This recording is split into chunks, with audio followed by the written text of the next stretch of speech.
We can't point to this accident and say that it was directly caused by a lack of investment. That's true.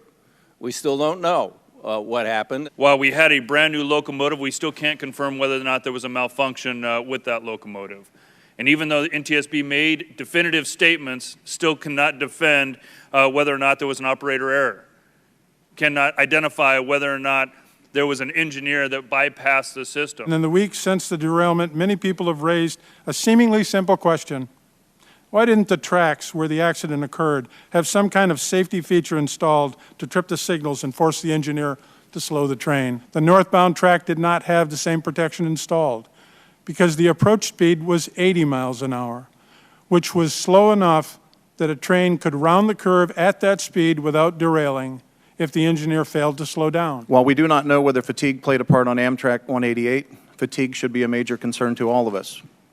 To be frank, the 2008 overhaul of the rail hours of service has produced very little progress towards mitigating fatigue. I'd also like to address the call for inward-facing cameras because it gets louder by the day. And we have said this for over 2 years. Cameras can be an accident investigation tool, but they create a false sense of security if more than that is expected. Cameras don't slow or stop trains. Positive train control does. Why don't we have inward-facing cameras? I mean, it's been out, it's been recommended, it's been suggested. It is not only a privacy issue, it's just, as Mr. Boardman said, it's the way the cameras are being utilized and how they're being implemented. There are no safeguards, either legislative or regulatory. Safeguards? All it's doing is taking a picture. It's not going to hurt anything. I think it would have dangerous effect. I'd love to hear some of your further thoughts on this if you were to impose seatbelts as a reaction to this world tragedy. The need to harden the seats in order to put seatbelts in would be more dangerous to passengers than belting passengers in. We know that a properly installed and functional positive train control, or PTC, would have prevented this accident. PTC is technology that is designed to prevent overspeed derailments, as well as train-to-train collisions, incursions into roadway work protection zones, and proceeding through misaligned switches. The NTSB has called for train control technology for decades, as was mentioned, since 1969. Present law requires implementation of PTC by the end of this year, fully 7 years after the mandate was signed by Congress into law. We know that most railroads will not comply with this law. PTC is no silver bullet. It's not designed to prevent every accident, and any claim that PTC renders a second crew member unnecessary is just plainly put not true. What is the difficulty in getting positive train control? Is it just the cost? Is it getting the airwaves? Is it the technology? The spectrum of radio that we really need to ensure the reliability for a system that needs to be vital and needs to be fail-safe.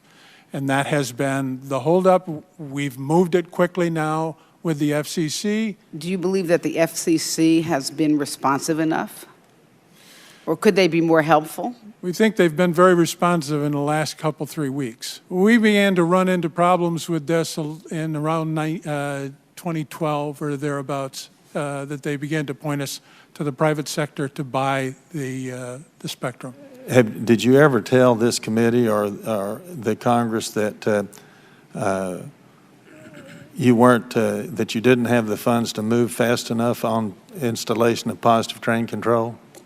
We did not. Could Amtrak have implemented PTC sooner if it had more federal funds? Had they come a while ago, yes, but not now. No, but if Amtrak had more federal funds a year, 2, 3, 4 years ago, it could have implemented. When we first started, if we'd had a dependable amount of money to move forward, yes. I still believe that the single greatest contribution that my generation of railroaders can make to this industry is to implement PTC as rapidly as possible.